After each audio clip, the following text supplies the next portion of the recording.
Report. This is Jason J. Lewis, the voice of Superman on Justice League Action. This is Mark Waid, writer of Superman Birthright. And you're listening to The Krypton Report. And you're listening to Krypton Report. Up in the sky, look! It's a bird! It's a plane! It's the Krypton Report! The All Things Kryptonian podcast, including Superman and Supergirl. We discuss games, movies, cartoons, TV shows, and comics. Find us on Facebook, Instagram, YouTube, and Twitter. It's a bird! It's a plane! It's Supergirl! Welcome to Red Son with the Last Sons. This is our third part of our epic discussion of Superman Red Son. We started with the Last Sons. We're finishing with the Last Sons. It's been a journey, an adventure, but we're all here and glad to finally bring this discussion to you. So without further ado, let me introduce my right-hand man, the man who's been fighting alongside me on all the perils of Krypton and Earth, Mr. James Cole. Welcome, James. Hey, how's it going? I'm tired because, that's life as a parent. And then yes, it is. I had to go pick up mine early this morning. Never done it. And then all the way over from that beautiful country on the other side of the world, we have the Last Sons of Krypton with us. We have Ray. Go ahead and introduce yourself. Hello, I am Ray from the House of Zod. I am one half of the Last Sons. I'm very happy to be on here, very happy to be discussing Red Son. We've done the comic. It's about time we do the film. And we have Connor. Hi, Connor from the House of L, the other half of the Last Sons, with my chum slash rival, I guess, Ray from the House of Zod, because he has that last name. So, Yes. But yeah, full disclaimer, I haven't listened to your part 2 discussion because I wanted to go in blind for the animated discussion. Which is perfectly fine. It was a, it was like I said to you guys before, like Brian was just so like he was like, I gotta talk about this. We're like, yeah, let's go ahead and basically let Brian share about the comic and the movie as a one. Yeah. And James and I'll just kind of hit and miss here a little bit there, but we were discussing this a little bit off mic. We'll just kind of go around. Connor, how many times have you watched this? Once. Ray? With my photographic memory, one is all I need. Oh, that's just true. James? I've probably seen it 3 times now. Probably only sat through a sitting like the entire thing from beginning to end once. And I've done it twice. My initial view, and then I rewatched it. I started it last weekend, and then I finished it last night, which was cool. I wish I could have set it and just watched it in one setting, because both times I've watched it, it's been kind of like a stop and go. And I will say, I feel like this movie, you might need that. Because I felt like, and, spoilers or whatever, we're going to get into it, but I think I appreciated it more the second time I watched it. I think I kind of understood a little bit more. And with any adaptation, there's changes and things, and there's things I really like about what they changed, and there's things that I still don't quite understand. So I guess we'll just get into it, and we'll jump in. We'll just kind of start at the beginning and kind of work our way through. There is something neat I did notice the second time I watched it that I will put in here at the time that I was kind of glad that I noticed. But first of all, looking at this, and I'm preparing. We're going to do a discussion on all the continuity animated films, and I've been I've been rewatching all of them, and just kind of looking at some. Ooh. Oh dear. My throat's just dry from my snoring because, I'm slightly overweight and I have sinuses in the spring. There we go. I feel like DC anime films are almost starting to get like a two style art. Like, there's the continuity art and then there's the non-continuity art. Yeah. So what does that mean? From a newbie's point of view, I'm not sure what that is. So they do all these direct-to-video animated films. And starting in 2013, with their Flashpoint Paradox, is the change. They started making films where they would connect to each other. Okay. So there's like 15 of them, I think there'll be total, that connect into one overarching universe and style, and they're all drawn in like a similar, very same art style. They do for the most part the same voice cast. There are some changes, especially as a character becomes more prominent in the story. They'll actually get more of a named actor compared to just like a voiceover actor. But then you have the one-offs. Example, the film we're talking about now, Justice League versus the Fatal Five, Batman, Gotham by Gaslight. And I feel like those are all have a very similar art style. Not so much Bruce, like, it's like Bruce Timm light. It's like, just looking at my collection over here, the art style for Assault on Arkham was completely different than the art style for, say, All-Star Superman, which really tried to emulate the book. Yeah. Same thing with the Wonder Woman or the Superman Doomsday. All-Star Superman did, considering that was another sort of Elseworlds like Red Sun, that actually had really good animation. Yes. And they did try and do the style of the book, which is something I wish they did here. And that's where I was getting to. Like, and I sorry. No, you're fine. Sorry, guys, I'm back. Sorry, got disconnected. You're fine. Because that's what I was getting to. Because, like, just looking at Superman, Batman, Public Enemies, they tried really to imitate the artwork. Yeah. And I think where they started to kind of lose it a little is Gotham by Gaslight. The look of Batman is kind of Magnolia-esque, but the rest of it starts to lose that. And the same thing when they did Killing Joke. Yeah. It was just enough to kind of look like the artist, but the animation artwork was starting to slip away from that. And I think since Killing Joke, they've kind of had this other art style that they've kind of stayed in. That's what I said. It feels very almost Bruce Timm cheap? light. Yeah. Sorry. No, it is cheap. Like if you look at Killing Joke, the art and the animation looks a little cheaper, and I let that slide because I was like, okay, this one's rated R. Maybe they're trying to keep costs down because they're not going to be able to recoup as much. Yeah. Yeah. But I feel like they've never really come back from that since that film. Like I said, there's only been, and I usually have my films in order of release, but the kids play with them, so I can't always rely on that. Yeah. Like I said, Red Sun, Fatal Five, Gotham by Gaslight, and I think Ray's disconnected again. No, I'm here. Oh.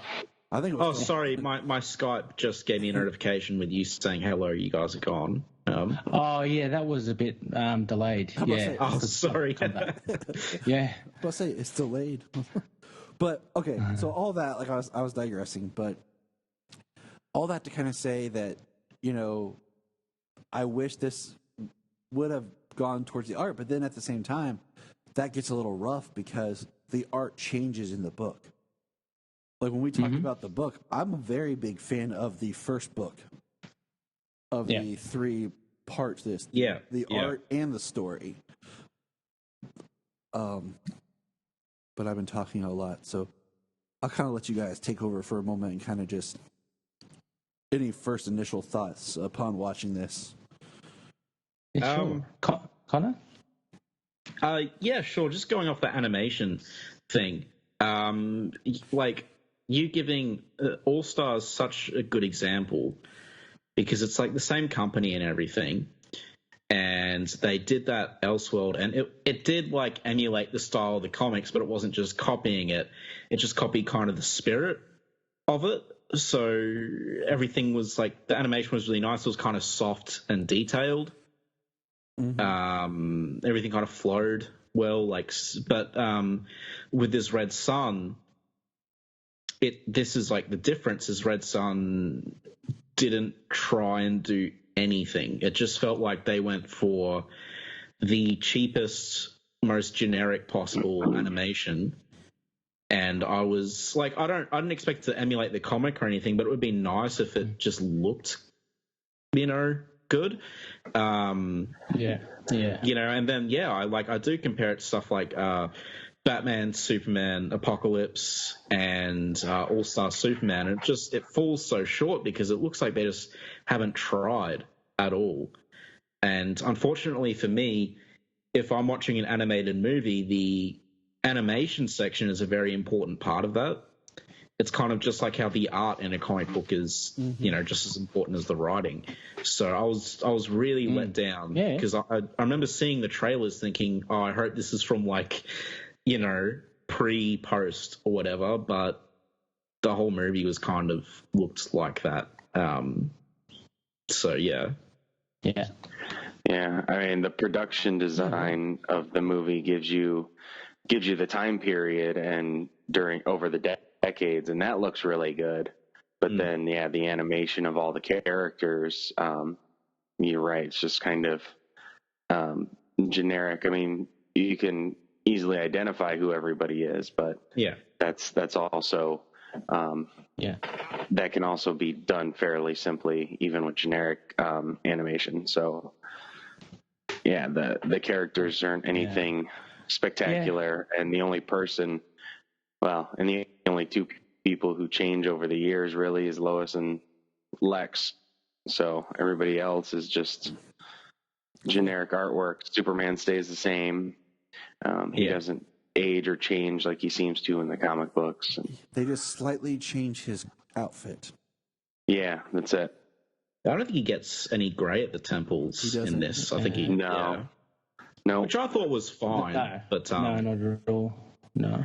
Well, with the idea of the book where he lives for thousands of years, where he's basically immortal. So why does he age? Period in the book, but that's a good point. Does he just age until he gets gray and then he stops? Yeah. I animation. Yeah. Look, I don't have as much experience with watching a lot of animated stuff as you guys. In particular, obviously the DC sort of stuff. So I come from it. Very different perspective in the fact that generally I think I'm pretty disappointed with modern just animation as a whole. I mean, so the things that I watch are like the Avengers Assemble, Earth's Mightiest Heroes, stuff like that. And it's just really generic, really simple animation. And unfortunately for me, I've come to that point where it's like, oh gosh, this is what we have. Okay, we've got to stick with it. So when I watched this, it really wasn't that much of an issue for me because for me it was kind of the norm. And again, this is me not having seen all the other stuff. Like I've seen a few things, Connor, that we've both watched, but not enough for it to be ingrained in my mind. And so when I say it's like, okay, this is the same kind of level of stuff. We can get into it later, but there are certain things about the animation that I really did love. And whether that's the animation or not, I don't know, but I found the action scenes just awesome, brilliant. I mean, everything I wanted with Superman. Like you see the power set, you see his awesome power. So in that sense, and you can do that in an animation, or you can do that in Man of Steel. That's what made it kind of good for me. But I mean, I agree. I can see how simplistic the animation is, but again, for me, it's just like, well, this is what I see most of the time with the shows that I watch. So Yeah, I agree. There's a lot of good stuff in here. I agree that there's a lot of good stuff in here as well. I mean, the fight scenes, the way they're choreographed, those are really well done. Some of the animation in there is kind of, I noticed was like, okay, well, that's kind of cheaply done, you know, it's done in like what seems to be a cheap way. But I was like, I like what they're doing. It's really good. They're choreographed really well. Yeah. The animation is kind of like the 4:00 in the afternoon cartoon or something you come home to after school. You know, that sort of cheapness. And it shouldn't be, because it's a film. Like it's a release on Blu-ray. It should be something bigger. But that's partly why I don't buy any of these on. I mean, I don't have a 4K or anything, but it's partly why I wouldn't buy any of these on 4K, because there's no reason to. You know, Blu-ray is as good as it will be. It doesn't matter if you're playing it on 4K. I bought The Death of Superman on 4K because it came out right at the time that we had gotten our 4K TV. Thank you, tax return. And I was like, all right, Death of Superman, you know, like I'm going to go all out. This is the film, you know. And I bought it on 4K and I watched it and I was like, okay. So then I put in the Blu-ray because I was like, I really want to compare. And I was like, I don't see anything. Like, same thing with James. I was like, you know what? There's nothing here enough for me to really, for these films to go 4K. And I agree completely with like the animation of just modern cartoons. I mean, thinking about not going too far out, but like the DC superhero girls, the one that's like they have now, like, you know, they had the version that was like on YouTube and like the shorts that was like really kind of cutesy, bright, well done animation, and then now it's very square, blocky, almost Teen Titans Go style animation, which is just simplistic and cheap.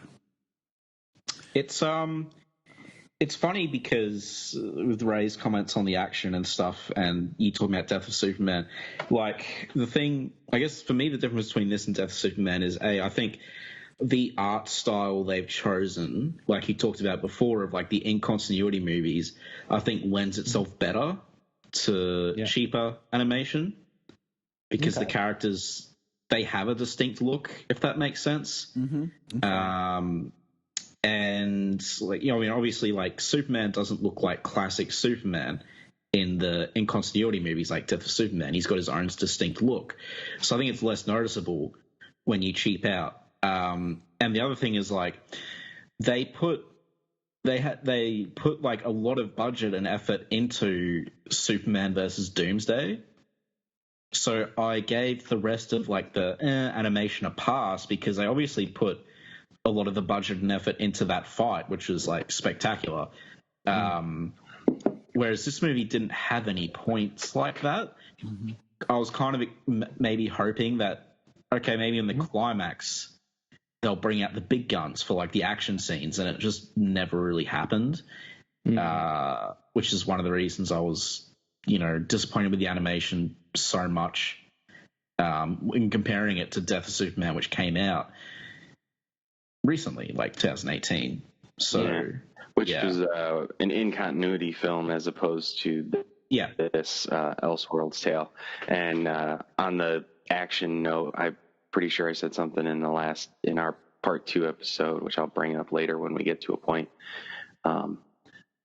in this episode about the action and about Superman's fight with Superior Man.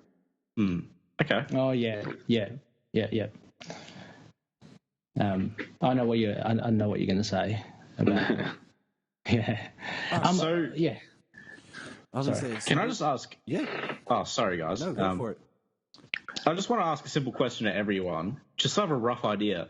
I just want to say, did you like this movie? And then you guys just say yes or no. Can we do that now? Yeah, let's do it. Yeah. Okay, cool. Well, I'll start we'll go around the table. So I'll start with Ray. Did you like this movie? I already know the yes. answer. Yeah, I did. Yeah, I do. Yeah. Okay. James? Yes, I do. Tyler? Yes.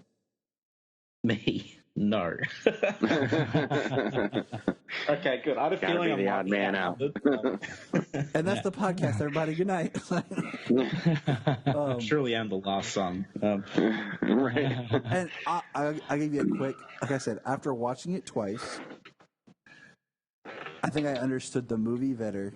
And there's things that I Okay. like about the story of the movie. I'm not saying it's perfect. Yeah. It is an adaptation. And I guess, I mean, it's not like a spoiler, but we can kind of, let's start at the end and go backwards. Okay. Right. It's like it's an adaptation, but it also kind of incorporates like real world history during the time of Stalin with the comic book story. Yeah. As well as like different presidents of the United States. Yeah, that's So right. Yeah. One thing that I'll say, I like them leaving out the epilogue. Yeah, I'd agree. Me too. And Agreed.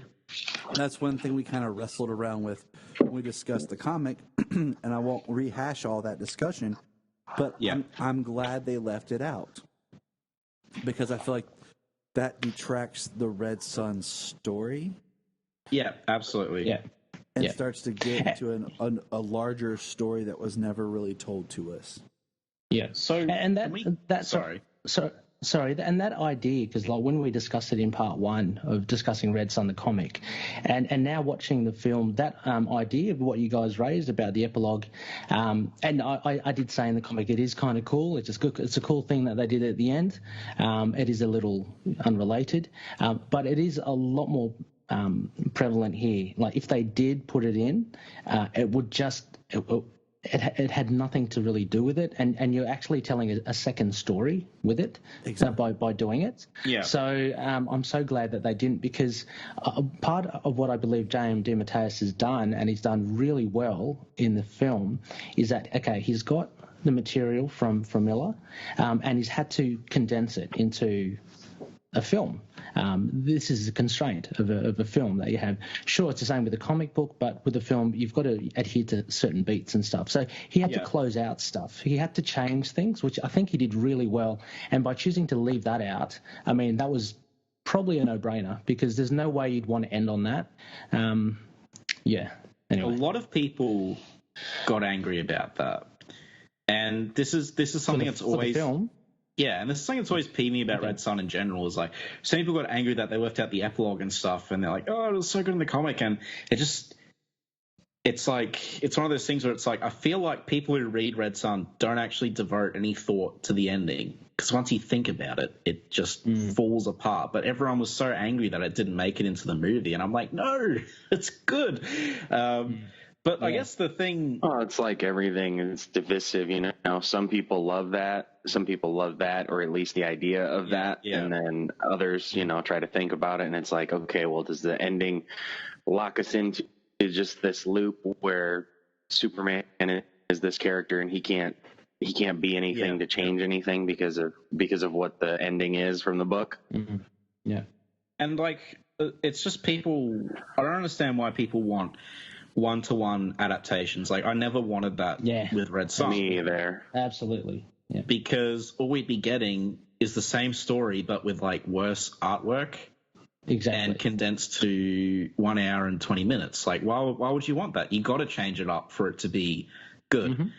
Mm-hmm. If they succeeded or not, obviously we'll debate that. But, I guess my thing with the ending, though, is I do like how they left out the epilogue, but I was hoping that they would do something else. As I was talking to Ray Zod off air, maybe like something crazy, like set up for a sequel, or I don't know, just change it up a bit. But then it just kind of ends very basically, and just kind of ends flat for me. So it's kind of like the opposite problem of the comic. Yeah. If anything, I think they played it safe. J.M. DeMatteis played it safe for the ending. But it closed out everything. I mean, there were that much hanging out there. So you got a nice rounded, and with that thing with the sequel, it is a good idea as well. But like, I'm not sure how likely it would be that there would be a sequel or not. So I don't know whether they play a factor into that. That's true. Yeah. If it isn't, then well, they've got to wrap it up. Otherwise we'd be saying, oh, why did they leave us hanging? With only one movie. So it's one or the other.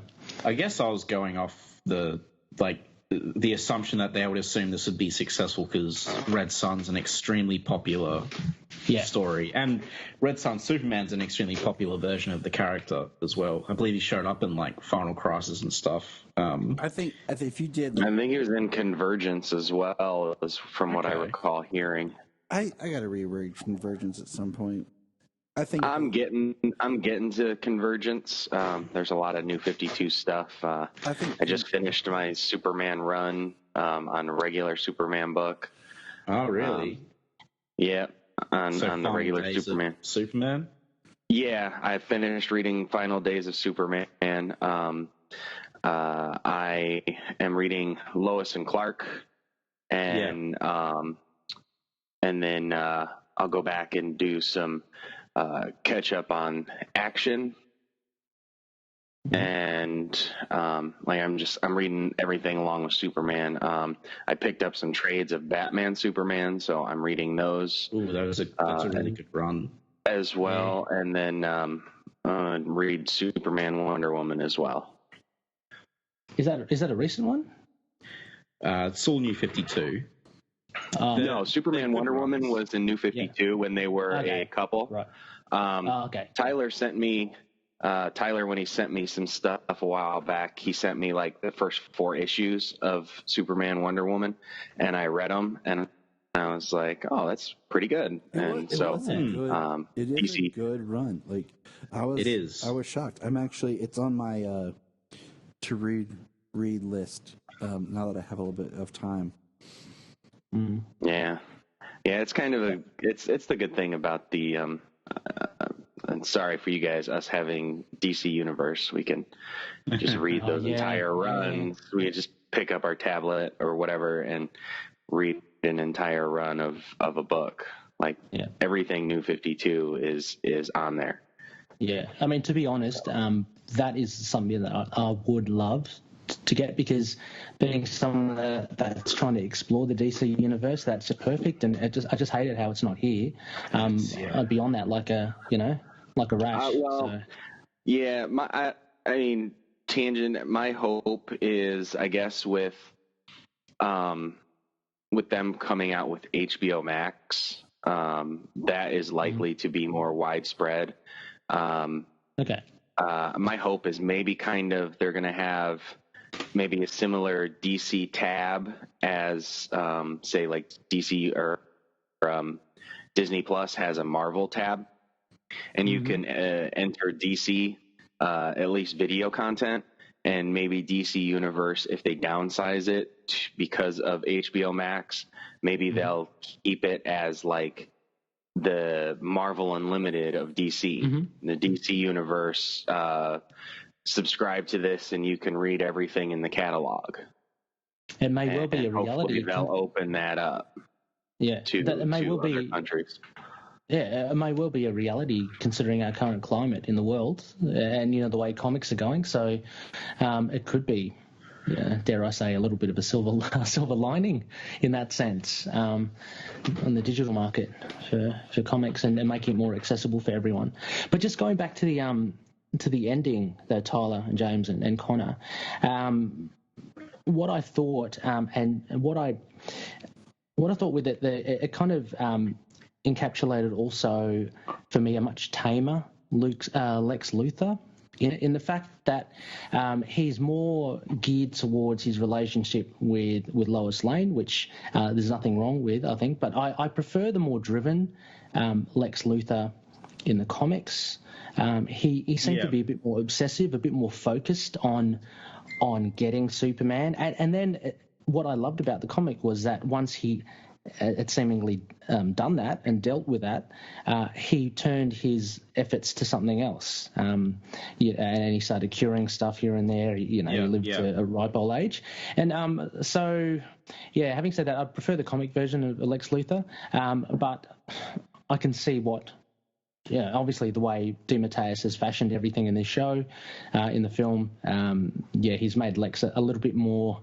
Although there were a couple of scenes there that, well, there's actually only one with him and Superior Man where he kind of pushes him to his limits, and you see a really bad side of Lex. I was thinking about this as well, and I couldn't remember. Maybe if you guys in the TV show, in the film as well, did Lex send that satellite to Metropolis, as in the comics? Yeah. Well, that was pretty okay, because I was thinking if that was obscure, then if it was, then he's still pretty damn evil, you know. Yeah, during his first introduction in the film, he's talking to Eisenhower, and he requests permission for a couple of things, and one of them is to crash a satellite onto the.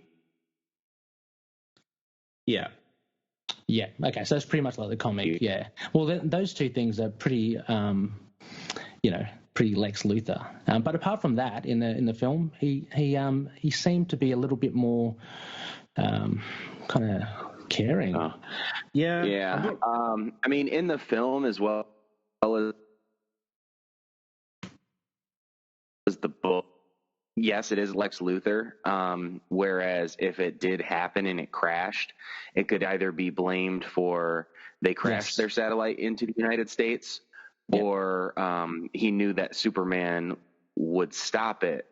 So, like, there was no real danger because he knew Superman would stop it. So either way, they come out looking like the bad guy. Either propaganda, I know, that they crashed their satellite so he could save the day, or I mean, either way, it's still Lex not caring about the loss of life if it were to to happen.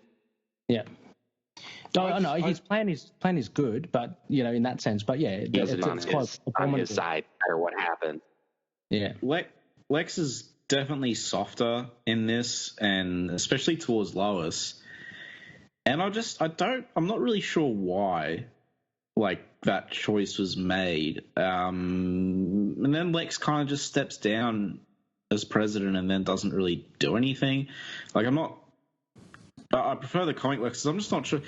This Lex, I don't know, he just didn't seem as good and as smart. Not as evil. Yeah, absolutely. He definitely is the hero in this story. And I kind of wrestled with that the first time I watched it. I was like, But then the second time I watched it, I was kind of trying to think of, like, his in Elseworlds. I still think he's too evil to be the hero of this story. Yeah, I don't think there are any real heroes, and if anything, if heroes are there, even Superman, they have their flaws. So. Right, and I think that's kind of where they were going more with it, was they showed them more on an even plane. Like, they're not really defined by being the good or the bad.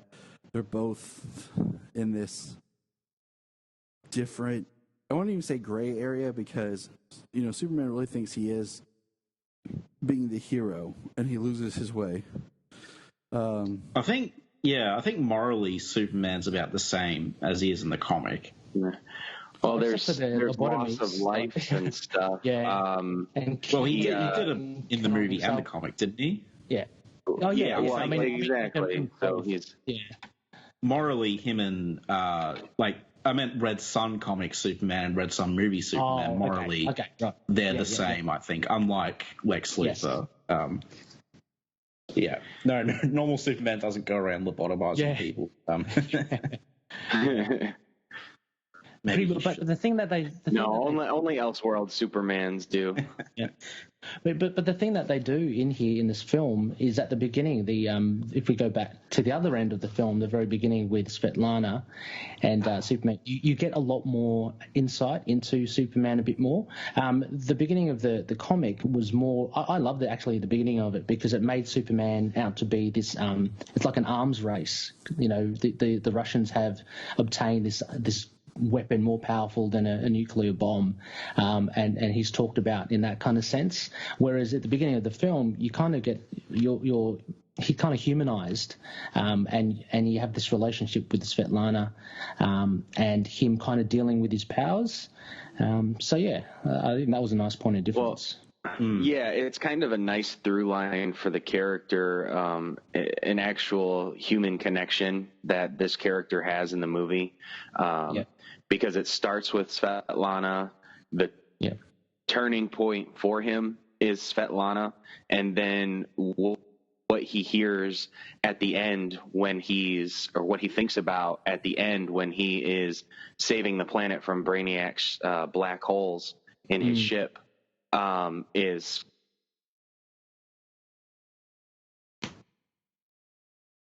Svetlana at the end before he disappears and is assumed dead. And I agree completely. Like that is one thing that I liked was, we had talked about how it felt like he had lost his connection so much with like humanity, and they really played up the fact that the Lana, for people who don't realize Svetlana is Lana, is much more important to him. We see them as children, and he's like, and in the sense, it stays true to the Superman mythos of her being one of the first people he reveals his powers to. And then, like, James was saying, the beats are like his turning points are around her and, him going to change and save the world by getting rid of Brainiac. And that's really a great through line of her words and what they meant to him. So wait, yeah, because that's when he finds her in the gulag, and when he finds her, and her only crime was knowing him before he was Superman. He knew that the world was seriously messed up. And so that's when he took out Stalin, and that's when he began this. So that was a turning point. He was just trying to be a good guy and do the right thing, even in a communist nation under Stalin. And then that happens, and then he has this turning point, and he tries to enforce peace on the world. And then until the very end, when everything comes full circle, and Brainiac reveals himself, and they do the "you're trying to keep the world in a bottle" kind of thing. And then he kind of gets that idea back of what he started when he spoke with Svetlana in the very beginning. So then it's the turning points all connect to her.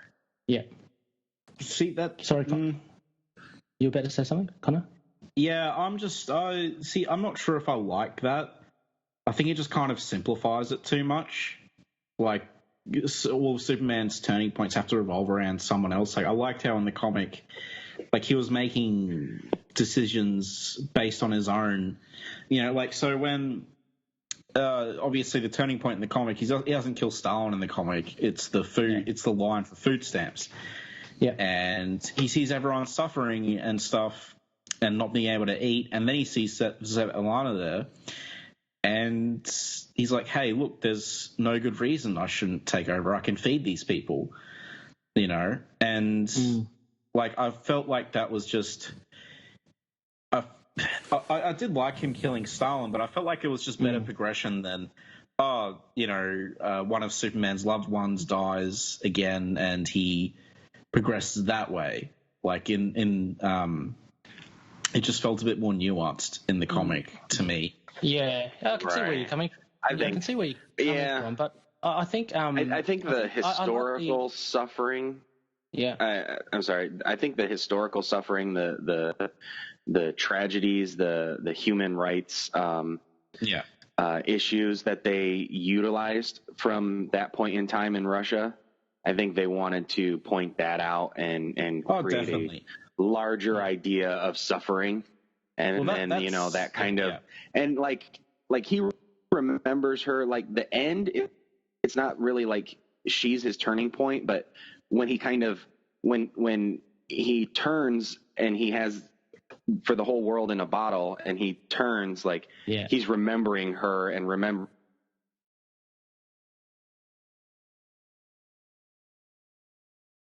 what it's not like she is his turn, he's not there, but it's just like he remembers the turning point, and he goes back to the ideas of the world. Like, he doesn't have to save the world. The world can save itself. So I guess that was my problem with the bottle scene in this movie. Is I feel like in the comic, the bottle scene was fine because he did lament quite a lot about the bottled city of Stalingrad. That was a constant failure that was plaguing him. So for me, that made perfect sense. Like, that was his biggest failure, and then he saw the blah blah blah. We kind of talked about it in the other episode, and I've lost my train of thought. Yeah, so I mean, they do bring up that it is a failure, that he's been trying to do it for years, and that also he failed with Brainiac. That Brainiac was using him all those years, and Brainiac could have reversed that any time. Yeah, I think the strength of that. Sorry, Gunnar.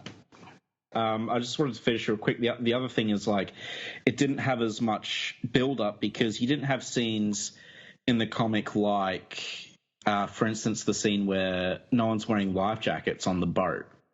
It didn't have any scenes of people coming complacent like that. And, the real feeling that Superman's just everyone's kind of caretaker.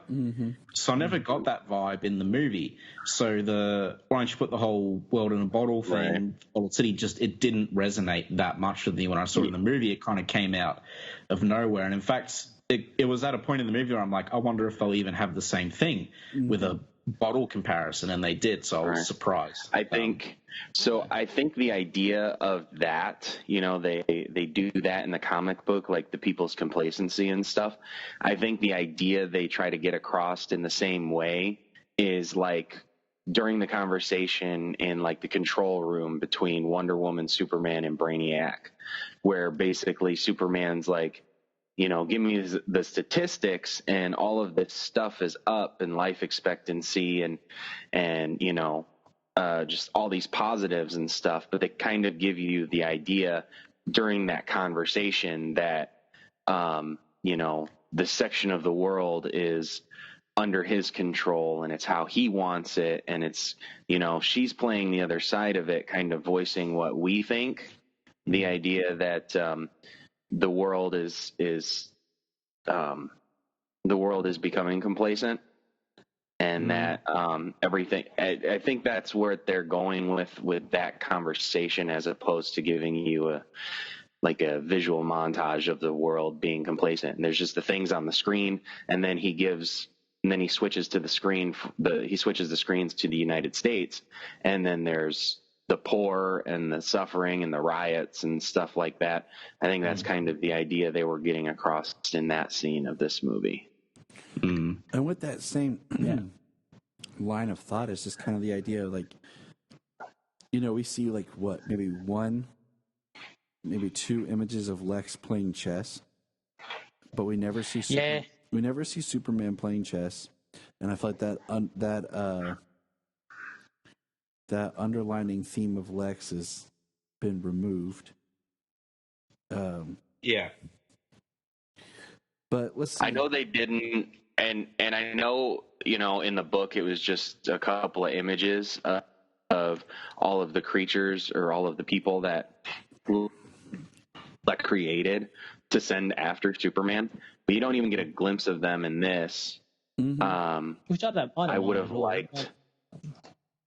I would have liked to see maybe, an overtime, like some kind of small montage, and it didn't even have to be a bunch of action scenes, but, something of him fighting different people, because they go from the beginning and the gulags to him being in charge, and then they give you Superior Man, and then they give you Batman, and then Brainiac, and it's like boom, boom, boom. And it's just supposed to span over so much time. There's still a lot of gaps, like there was in the book. Yeah. So let's touch on the change to Superior Man. Have any of you guys ever seen Team America: World Police? Yeah. Yes. Do you know the theme song of that I'm talking about? Yeah. when you were watching this, when Superior Man was like, America, were you about to think he was about to finish that song? Like, never crossed my mind, actually. because that's how I felt about this guy. Like, he's just going to be like, America, yeah. Like, this is one that got me just because they made, like, the ideal of the American Superior Man, like, so brainwashed, and just, I don't know, like, what's the word I'm searching for? Because he's like, I was watching the battle and he's fighting. He's like, I am an American. I don't give up. And it's just like, okay. Yeah. And then, but at the same time, when you look at this, that it's Luther controlling him, and we see that it's actual Luther controlling him. Yeah.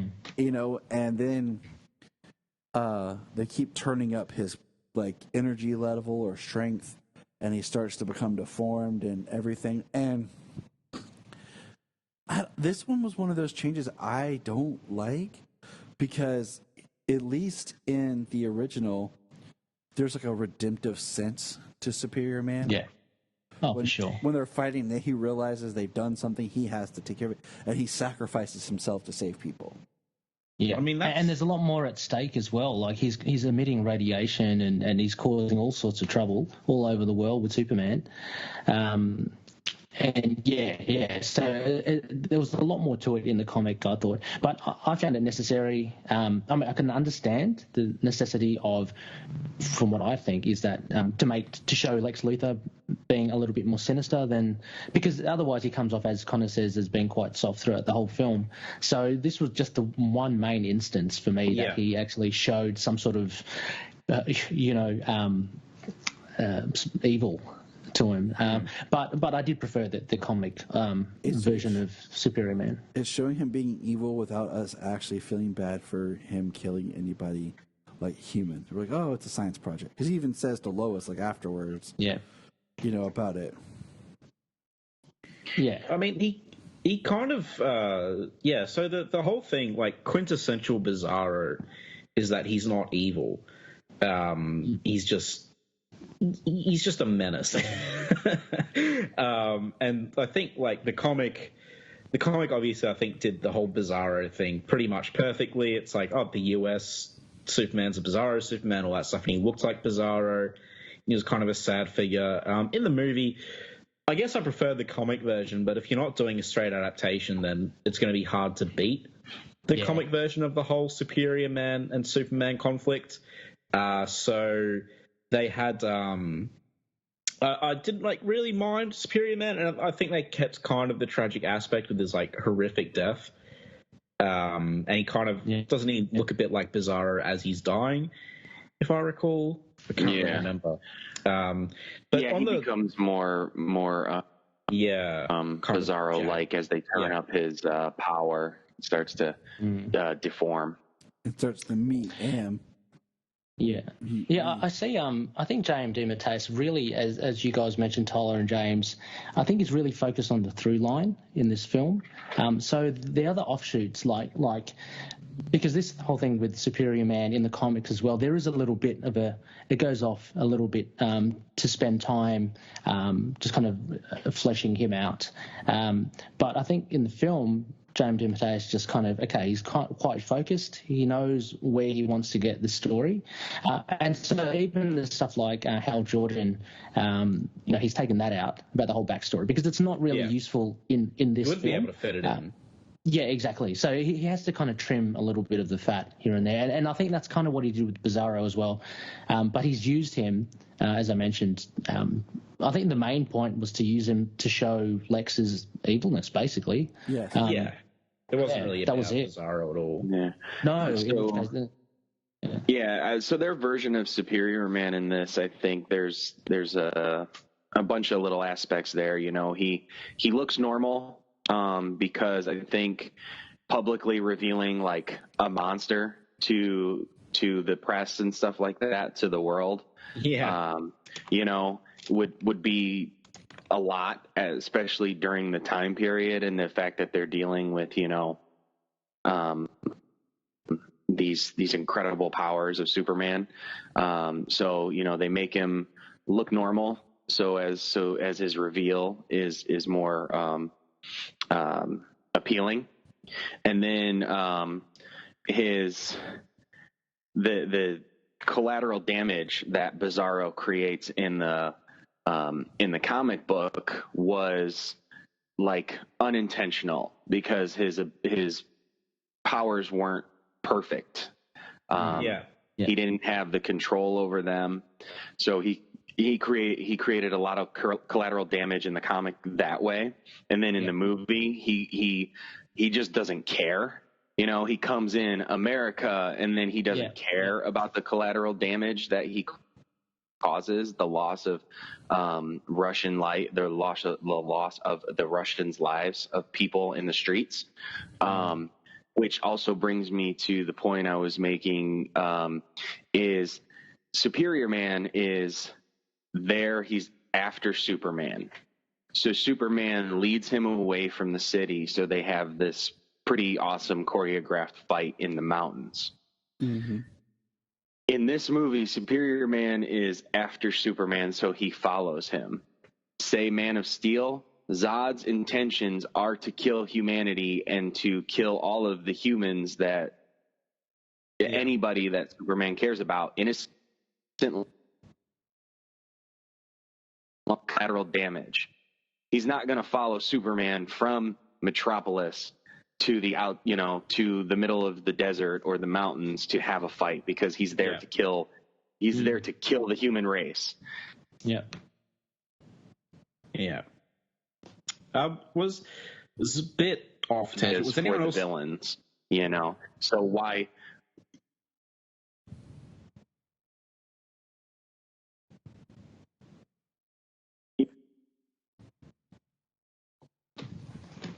What were you saying? Who, me? You were cutting out a little bit. You were saying, sorry. The reason I started talking is because I thought James finished, but actually he cut out. No, I did. No, I did finish. I think we all were kind of cutting out a little bit right there because I couldn't hear you. Right. I was just saying I was disappointed in the satellite crash because there was no money shot whatsoever. The satellite just crashed and he saw Lois Lane. But like in the comic, you have this whole thing. America sees him saving them, despite the fact that he's Russian. He lifts up the Daily Planet. He gives the kid the balloon, and there was just nothing like that in that scene. There was nothing interesting about the satellite scene in the movie at all. So that was a pretty big letdown for me. I didn't expect like a one-to-one transition, but I thought it would be like eventful or something, or have a good moment, but it just didn't. That scene Yeah, that scene, the awesome scene of him like stopping the train. Wasn't there. Did we touch on that there's no Pete Ross character? That's a big one. I think we would have gotten to that here as soon as that's a pretty Batman. Yeah. And that's kind of where I feel like we're transitioning into is Can we go back to the Gulag real quick? Yeah. I like Superman finding out about Stalin's war crimes. Mm-hmm. I don't think Lana needed to die for Superman's reaction. I feel like if Superman found any Gulag like that under Stalin's authority, he probably would have killed Stalin. What do you guys think? I feel like, because like that was one of the things talked about in the comic as well. It's like we never really see Superman find out about these really bad things he's done. No, I liked how he found out about it. It is a bit of a tropey thing, isn't it? That Lana has to die, and that kind of triggers him to do stuff. I didn't mind it that much. Like I said, the thing with saying Svetlana in the Gulag and juxtaposing that with what you see her at the beginning, I found that really resonated with me. And you can easily say that that's kind of a tropey as well, but I don't know, with this Russian history and hearing about around this time period as well, hard sort of stuff, and to see characters kind of strong and assertive, like you saw Svetlana at the beginning, and then to see them broken in the gulag is really, I think, really powerful stuff. Whether or not she had to die or not, I don't know. Maybe didn't really have to, but it was an easy take, I guess, for James DeMatteis to do it.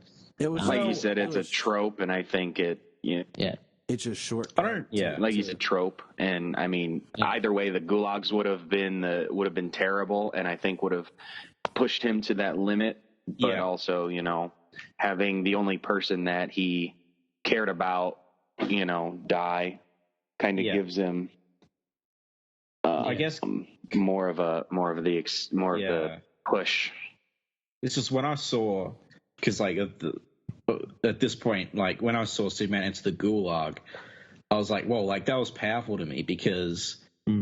We know about history. We know how horrible those things are, and it was something I kind of wanted to see explored in the comic, and it wasn't. So seeing Superman see this absolute horror that the man he's been following do, like that was enough for me. That was already whoa, I didn't need Lana to die on top of that, because it was really about Superman's ideals and philosophy being challenged, like everything you thought that you've been doing and you've been following, hey, this is it. And, that was enough for me. But Svetlana dying, like, I'm making it out, like, it doesn't actually bug me that much. I don't think she needed to die, but it's not like I don't take any serious points away or anything. And also, like, Bruce Wayne, so we'll talk about this actually quickly because we're about to go to the Batman part, but Bruce Wayne being in the gulag, I thought was interesting. Actually, that was good. That was a good point. Yep, sorry. Because Superman rescues him, so like Batman seems like way more of a jerk in this movie than he does in the comic. Because in the comic, he's avenging his parents and lashing out against the whole regime, whereas like in the movie, he's trying to kill the guy that rescued him from the gulag. But the thing is, in the comic though, isn't he after Roslov? Roslov is the guy that killed his parents, right? Yeah, but he says something like, I don't know. I remember him saying something kind of transferring the some of the blame onto Superman, and I just want to add one thing before we go full on Batman. The parts of the movie where Superman took an emotional punch, that was some good animation. You could see what Superman was thinking drawn into his face. That's a good point. I think was it Jason Clarke who voiced Superman? Jason Isaac. Yeah, I was close. He did the accent was off sometimes. I thought it was pretty good. Yeah. His performance as Superman, especially emotionally, was the highlight of the movie for me. Like, I thought that was really great stuff. And the animation for his face. It's like people with certain accents, they can do accents better. When you get like Americans trying to do accents from all over the world, sometimes they're just terrible. But when you get other people from different parts of the world and they have different accents, they're better at doing other accents from other countries, it seems. Well, yeah. I mean, you know where Jason Isaac's from? Yep, Harry Potter. Hey? Sorry? Harry Potter. Yeah, Harry Potter. Yeah. And the OA. I know him from the OA as well. He's really good in it. I know him as that ruthless guy who burned the church and the Patriot. Da! Yeah, but he's awesome. I think the voicing for Superman was awesome. And just going on with that, like the music as well, the Russian music, really good. I mean, we were kind of blessed in the comic with great kind of Russian propaganda images, and I think in the film we're kind of blessed with a really good soundtrack. I think the even Batman's accent, I don't know if it's really authentic or not, but I like that Russian accent, so it seemed to come out all right from both of them.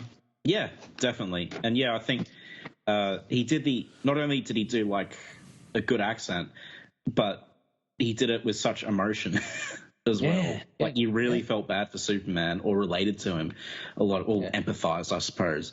And like, as you said, James, like the animation of Superman's face is really good, I think. Like it does show his emotion and his turmoil. More so, like you get it in the comic, but I feel like Superman is a lot more, he feels a lot more like the central protagonist in this, if that makes sense. Like he's the character that we really connect to in the movie the most, whereas in the comic, sure, we connected to him a bit at the start, but like, we were kind of just, I don't know, reading everything. But in the movie, he's the through line, I guess. There wasn't really a through line for me, but I guess Superman was it. Yeah, and on the idea of Batman, so I don't see it like him going after the guy who saved him. I don't think he feels like Superman was the guy who saved him, because in the Gulag at the time, his parents were dead. And he brings up the saying of, they say you can hear a leaf fall from 1,000 miles away, but yet you couldn't hear our screams, our cries. And his parents are dead. He still, because of who he is, and the fact that he didn't rescue them before all of this like went down the way it did. Before he lost his parents to the atrocities and the starvation that they went through. You know what I mean? He doesn't look at him as a savior, even from that moment. You know what I mean? So even though it'd still be that's how I always Superman. But Batman's. But that's not how he's looking at it. That's not how his life was. You know? I definitely get that. Yeah. But I mean, I think Batman is a lot more ruthless in the film than in the comics as well. For sure. Because you get it first person account from him, how kind of evil he is. You see the gore, you see the corpses that he lays waste in the museum, and you get a little bit of the museum visitors and stuff. They're just innocent people. That staff member, don't worry, we've got a lot of time. Just make your way through in an orderly fashion, and it just blows up. And the fact that Batman is conscious of this, or actually actively went out of his way to lie to them, to say, 10 minutes, it's 10 seconds, that's pure evil. Whereas I felt in the comic, you guys were saying he was a terrorist, but he was fighting against the system that he was against, and he did set off bombs, but you never saw the carnage first up. I think, didn't he let like the civilians escape from the museum in the comic? I'm pretty sure he did. He could have before he blew it up. Yeah. Give me a second. I'll look. Because I'm pretty sure Lana was in the museum when he did that, and she got everyone out of there. He blew a bunch of other innocent people up. Don't get me wrong, because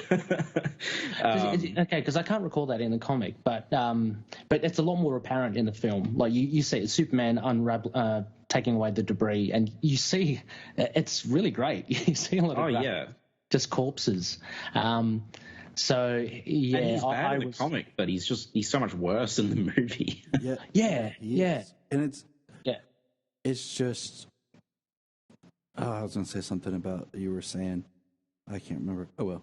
But yeah. Sorry. I mean, no, it was about earlier. I was going to tie back into what you were just saying now about Lana being at the museum and just her presence, just overall, bringing her back up in the bloodline and having her die. Because I was just going to mention, did you like, just yes or no, like him killing Stalin? That it was him that did it. Yeah, me too. Yes, I did. At first, I was like, but then, like I said, upon the second watch and seeing where they were going and the impact, I was like, okay, I see this. I understand this. Yeah. Superman. Sorry. Superman believes in communism. Stalin wasn't upholding like the principles of communism. No, Right. no. Like he was being a dictator. He was self-serving. Exactly. He was self-serving based on the front Yes. of his communist beliefs. And, Exactly, yeah. And that's the thing. That's the change point when Superman goes from being part of something to actually having to lead it. And when he's the full-out leader, I think is where he departs. Now, before we finish up the Batman angle, let's step back one moment and discuss Wonder Woman. Mm-hmm. Because, you know, her culmination comes in the Batman scene. Right. I did think, looking at this Wonder Woman story, I think was very... I liked a little bit, and at the same time I didn't, because I felt like when you're watching the film, you have this very wide-eyed Diana and him dancing, and and then they're friends, and then you have the scene, it jumps to her like helping the burning building, and her and him talking, and then her next scene is her with Batman. Yeah. And it's just interesting to me if you look at how her and Superman are talking during that burning building. And she's talking about, why would a man do this? And they're talking, and then how she talks to Superman when she leaves him after the Batman scene. What happened? Like, I feel like her story is so cut that I don't understand her emotional beats. And you know, they take out the angle of her being kind of a blindly in love with him. Yeah, which I liked. I mean, I like that they took that away. Yeah. I did too, but I feel like they didn't really replace it with anything else. Like she didn't really feel like a character to me in this movie. Exactly. That's where I was going. Because the only thing that she really does that I like in this is I like that she makes the call and breaks her. Because in the book, it feels almost like Superman's begging her to do it. Oh, he manipulates her to do it. I think that's how I took it. Yes, I think accidentally manipulates her. I don't think he deliberately does it. And this, it's her judgment call. But and I did prefer that. Yeah. That's the one thing I like that they did differently with her in this. The other thing that I wrestle with her in this is Wonder Woman's supposed to be a very loving character. And this is an Elseworlds tale. Okay? Mm-hmm. So I put that in with that lens. But just the disgust and taste of how she talks about men makes me really not like her as a character. Because it makes her like more of a sexist, all men are evil. Like, you know, part of her story is understanding what the old world concept of man's world was, and then how the Amazons are part of it. But like, there's so much dialogue in this about just the disdain for men. Men do this, men's world. Like, and in the concept of this film, like, you're seeing the leaders being Superman, Luthor, and then, you know, the battle with the Green Lanterns, which we'll get to. But her just disgust, like she said, you know, this is what happens to the women who follow a man blindly. But I never really felt like Wonder Woman followed him, like, blindly. Like, she didn't. You know, no, she didn't. No, I don't think she did. No. So I just, like, they were partners. But I don't feel like we ever really got, like you said, her story. She didn't feel like a character. She was just there because she was there in the book. Well, I think she was pretty much just an outsider. I mean, she was another perspective on this, and she had her own agenda as well. I mean, Themyscira, all female as well. I just felt that, and I do agree. I think that it was a bit heavy-handed, the repetitive, you know, men, and, you know, I hate men. I was telling Connor as well. I felt maybe they could have done that. She could have mentioned something at the beginning and at the end, you know. But I can totally understand her disdain. I mean, I saw her as just being utterly frustrated with the whole process. She's trying to come in, she's trying to help and support, but she's just seeing endless conflict. And so she, you know, I think what I told Connor was that her spouting out men and all that is that this is just a pure justification for all her suspicions of how bad men can be, and so that's why she sounds so disdainful towards them. But I do agree that it got a bit like obvious that every beginning of a sentence was like men, you know. Yeah. So that got a bit, yeah. And Yeah, I mean, it was. I would have liked Yeah, more of her, because everything you just said makes perfect sense, but would be so much better had they developed her and gave her more. We saw her more interacted. We saw her more with Superman and what he was doing. We got to see her. Yeah. Maybe even a scene of her talking to her mother and disagreeing and defending Superman and his ideals would have Right. really It was.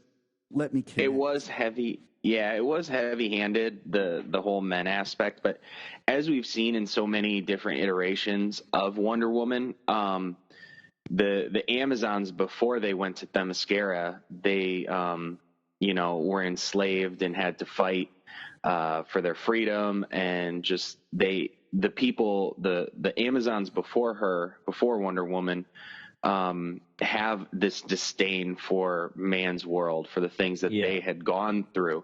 So she's raised with the same disdain for man's world. And just in this Elseworlds tale, she's brought up to bring peace, but also with that same disdain for man's world. So it's like she's like fighting both of those ideas that she was brought up with. The terror of man's world, but also the fact that she wants to be an ambassador for peace in man's world. Yeah, and I think she inevitably saved Superman in that scene with Batman and her and the lasso and everything. Yeah. It was more of a strategic, I think, thing. I mean, so it's not like she has any feelings for him, because that's made quite apparent at the beginning that she doesn't. But she has faith. She believes that he can actually do something to at least fix this problem. So it's a strategic thing from her to actually free him, but nothing more than that. I also don't think she just let, a lunatic dressed as a bat with a Russian hat just trap Superman as well. But yeah, I get it. I mean, funnily enough, Ray, you and I, we didn't argue, but we didn't discuss either. We were like somewhere in between about this whole I kind of like the image that you had. Yeah, I mean, I think that was pretty accurate, because it's, for me, I guess what really irked me, I think, Tyler, you said it. I know this is an Elseworlds, but Wonder Woman is supposed to be this compassionate, loving character. She's supposed to be peace, and she's just kind of a bee in this. So the first problem I had is, as some people have said, she didn't come off as likable to me. And to me, she was, every scene she was in, she was preaching like, men this, men that, men are bad. And I was just kind of like, shut up. Like, I get it. You've already said it. And she's not likable either. And to me, it just felt like DeMatteis, who I love, by the way, was just trying too hard maybe to go the other direction that was gone in with the comics, with Wonder Woman being like kind of this simpering, love-stricken woman, and he went too far in the other direction and kind of overcompensated. Mm-hmm. And also all her scenes and dialogue with, like, because every time she's on screen, as Ray said, she opens up with men this, men that, and to me it just didn't fit in with the rest of the movie. It didn't contribute really to the overall message and tone or whatever of the movie itself. It just felt kind of out of place.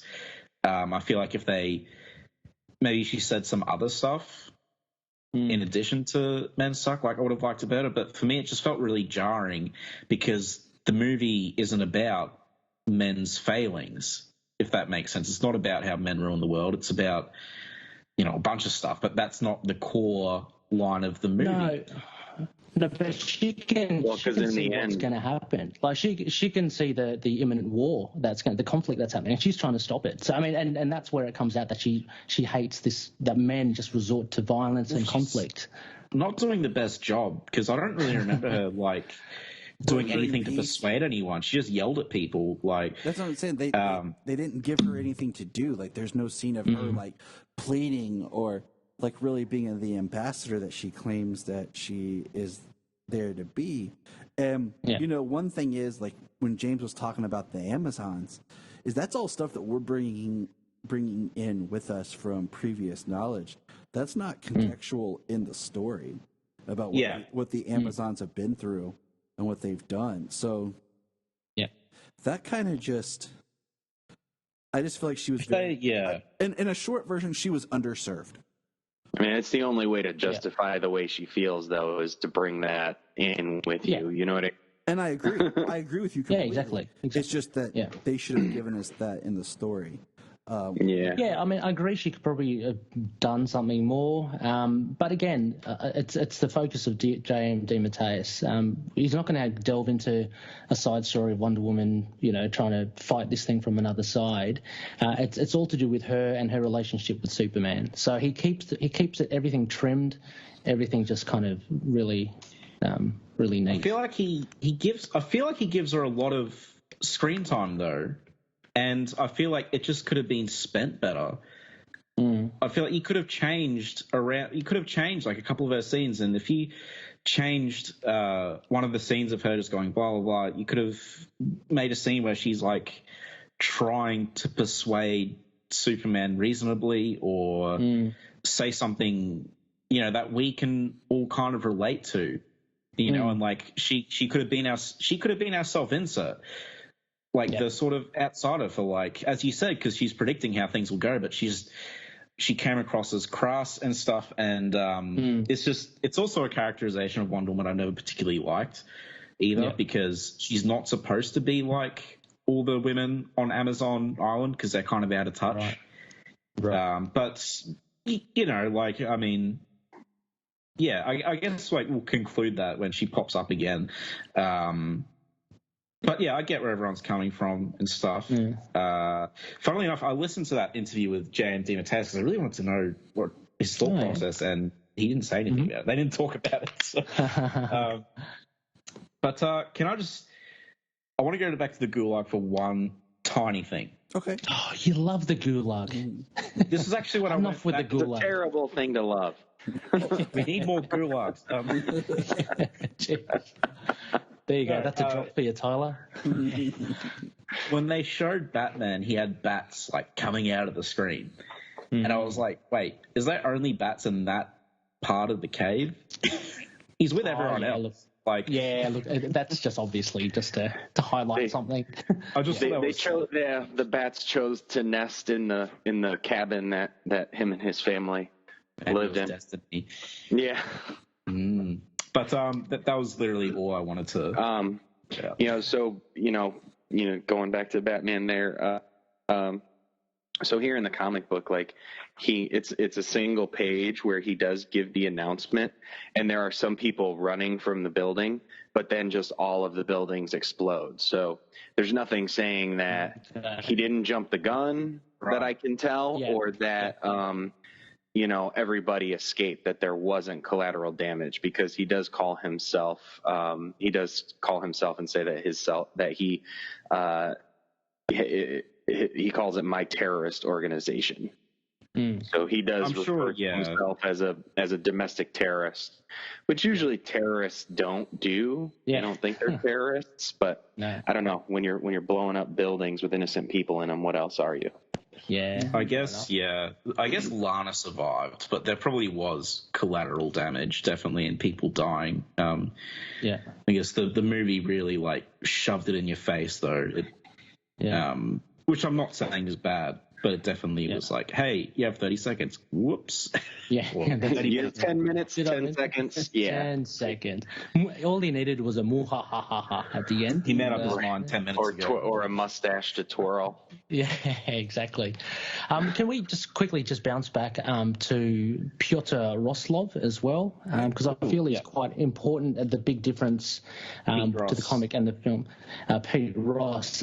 What I really enjoyed in the comic, and which we don't see in the film, and incidentally kind of has a domino effect throughout and has James DeMatteis kind of dodging and going around to actually tell a story without Peter Roslov in there.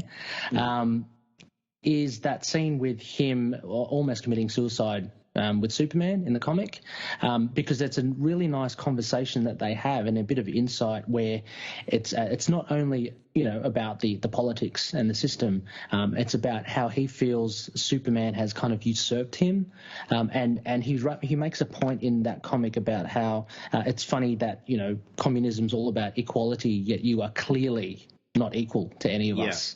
And you're meant to be the bastion of our nation, and so and tied in with that with Batman as well. Like as I mentioned before, Pyotr is one of the reasons that Batman is Batman in here as well, and he makes that little glib comment before he blows himself up that he sells Roslov out to Superman. I love that so much. Yeah, that Roslov was a traitor to him. Yeah. But then that in turn, like another domino effect in the book, that then showed you a really bad side of Superman, because what he does, he lobotomizes Roslov, and you don't see that in the film. You don't see him, although he makes mention of lobotomies and stuff like that. The fact that he actually, one of his apparent close friends, he lobotomizes, is quite a terrible thing that he does in the comic, and you don't see that in this film. Mm-hmm. I mean, he was never really his close friend, though. Superman thought he was, but dude hated him the whole time. Yeah. I'm not saying he's good, though. Yeah, and I mean, they show the lobotomized people. They show the Superman-controlled people with the discs on the side of their head, and he does give a mention to doing that to Batman. Yes, he does. Yeah, before he blows himself up. Yeah. Yeah, which actually is the kind of substitute which James DeMatteis does, because one woman hears that and she goes, "God, you're terrible," as opposed in the comic when he actually does it to his close acquaintance or colleague. So there are ways which DeMatteis has kind of worked his way around it, and I think in a pretty good way, like actually extracting a really important figure in the comic and still telling a story. I do like the way that it is handled here, that Wonder Woman doesn't go catatonic after what she does here. Yes. She does what she does. She experiences firsthand Superman basically saying, "I could kill you or I'm going to lobotomize you." And she's like, all right, firsthand, like, you're not who you say you are, who you want to be. You're not that person, and so now I'm leaving. That makes sense. It's kind of like, it's kind of interesting though, because despite all the bad stuff he does, he never really comes close to being as bad as Stalin. No, like not at all. Oh, but that's what they're going for, though. And I think, sorry, kind of just cut you off there quickly. That's what I think was a nice masterstroke by inserting Stalin. You asked Tyler before, do we like him killing Stalin, with that kind of theme of him becoming what he hates the most, and so he doesn't reach the heights of Stalin, as you say, Connor, but he certainly goes down the track of trying to form everyone in his vision, or trying to form the world in his vision, similar to what Stalin does. Which ends up being like, he doesn't even mean to do that. It just sort of happens. And then obviously it's pointed out to him at the end and he's like, oh, but so, yeah, I think someone mentioned this. I think it was in that interview that Phil did over at Capes and Lunatics, where, maybe Superman's justification was like, I'm not as bad as Stalin. Yeah.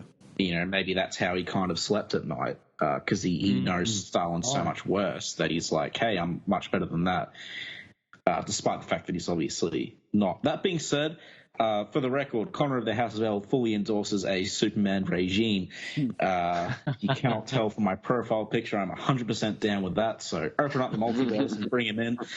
I'm ready. I would follow him to the end. To the sugar caves. Well, yes. Yeah, no. So anyway, that was just a point there about Piotr. No, Yeah, that was a good part of the book. The fact that character was involved in the creation of Batman, and Batman used him. He was a traitor to Superman, and then Batman still got his revenge before the end by giving him up. It was a compelling part of the story in the book, but the way that they used the Gulag and Batman's act of terrorism against the regime, I think it was handled well in the movie to give it a nice line of who Batman was and where he came from, without having to add another character in there. So I think it was done done well both ways. It was, but I do love two things. I do love how Pete Ross is also Joe Chill, and I do love how Batman's parents being murdered by Russian secret police. That just, I know there's the whole thing that's wrong with Russian Batman in the first place that Tyler brought up because, it's only supposed to be Russian Superman, but Russian secret police murdering, that just feels so, again, it's stuff like that happened, Yeah. So it feels really fitting for Batman's origin to be tweaked that way in this kind of Russian nightmare. But I did like Batman in this movie as well. So even though I thought he was the weakest part of the book, because again, do we need Russian Dark Knight Returns? But we still don't get how he subdued Wonder Woman, though. I know, that's a bit of a hanging thing. I wouldn't have done it if I was the writer, because I feel like you're tackling something bigger that involves a lot more to really pay it off. More energy, more scenes, more time. And if they didn't do it in the book, just stick with it.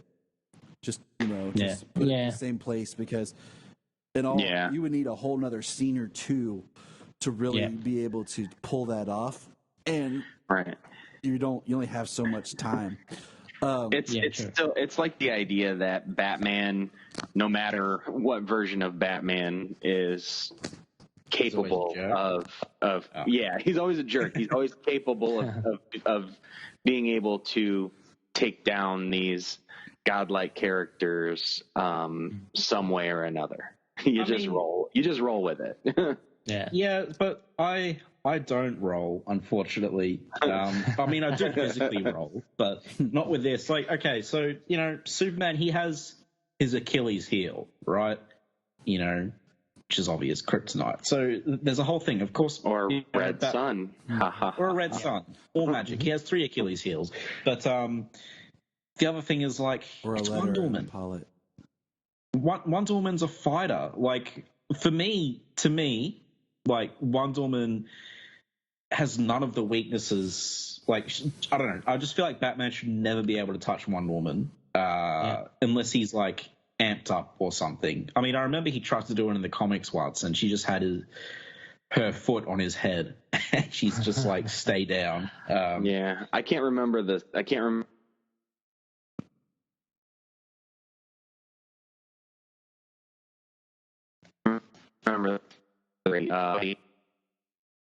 Everybody, he has ways to take everybody down. But the only way he has to take Diana down, I think that's the original storyline, but I think it's been adapted in different areas. Justice League Doom. That's where the story comes from. But in this other story I'm thinking about, I can't specifically remember which one it is, but he does say it actually might be in Injustice, but he does say that the idea that Diana has no weaknesses. She's almost as powerful as Superman, and she has no weaknesses like Superman does.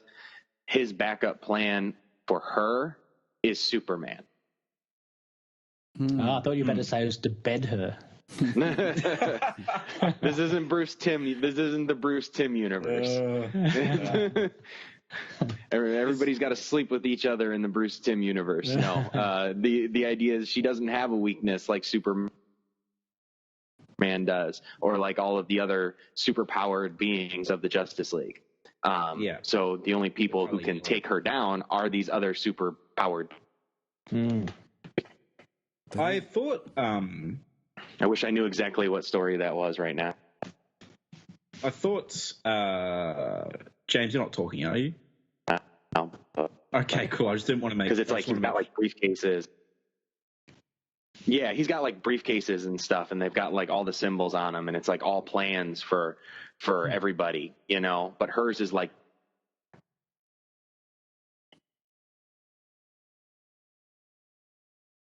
empty. Is other powerful being like that. There, I'm done. Go ahead. Sorry, man. Oh, you're fine. You kept cutting out and stuff, so I was never sure if you stopped talking. Right, the delay and back and the calls. So you're good. I heard enough to know what you said though. I'm pretty sure the briefcases. I'm pretty sure that's Doom, but I'm not 100% sure. But I know in Tower of Babel, I like his plan for her is to make her hallucinate or whatever, and she overexerts herself so much that she drops dead of a heart attack. Wow. Because like of her warrior spirit and stuff, and like if she's constantly seeing enemies like Cheetah and stuff, she'll just keep going until she drops dead. I think the so in his plans in that story, it wasn't to eliminate everybody, it was to subdue them, incapacitate everybody. And it got turned into Lethal. The villain who I think I think it was Roz in the book, but it was Vandal Savage in the movie. Yeah. I don't know. I just remember a thing. I think it was like a comic or something, or like a funny comic, and Robin is like, "Oh, so what's your contingency plan for me?" And Batman just doesn't respond. Just like you're not worthy. Yeah. But actually, going back to where we were, I mean, honestly, in my head, I feel like he would have gotten her with sleight of hand. He would have somehow used his like innate dexterity or tricked her to like sort of tying herself up with the lasso. Yeah. I mean, there are probably ways. I mean, Batman can do anything, can't he? So he's a master manipulator. Yeah. Definitely manipulated her into tying herself. Yeah, that's it. So see, maybe the weakness was betting Wonder Woman. Oh wow! Hey, I have some ideas. Spice things up. Yeah, that's it. Yeah. So cool. All right. So, any other major points then? Yeah, the Green Lanterns. Of course, yes. One. Yeah. So the third act then. Okay. Yep. So. Okay.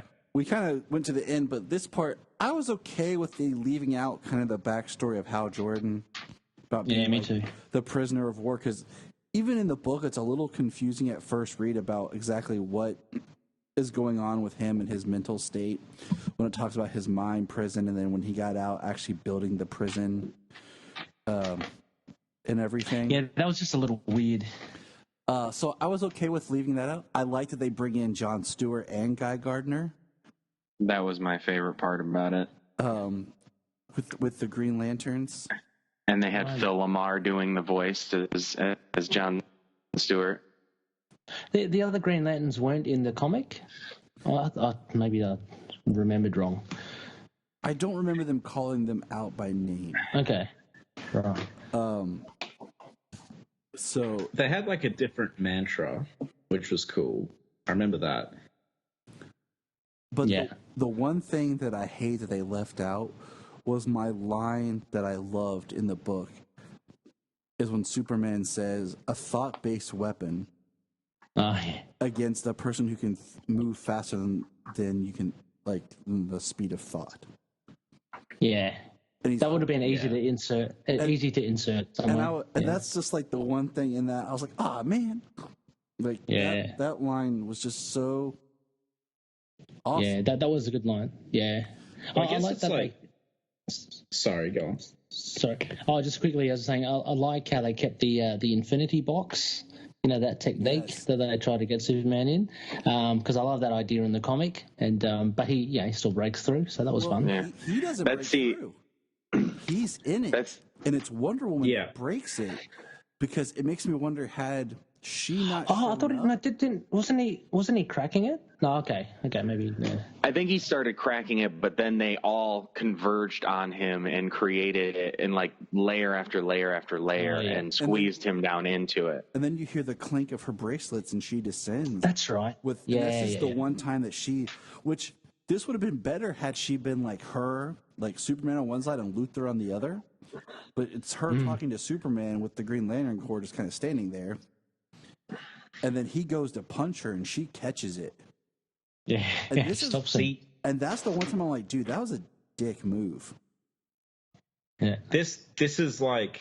That's the point where, you know, like beyond him controlling the world and lobotomizing people, that's the part where you like know that Superman has really gone pretty far, that he's going to attack her when she's there for peace.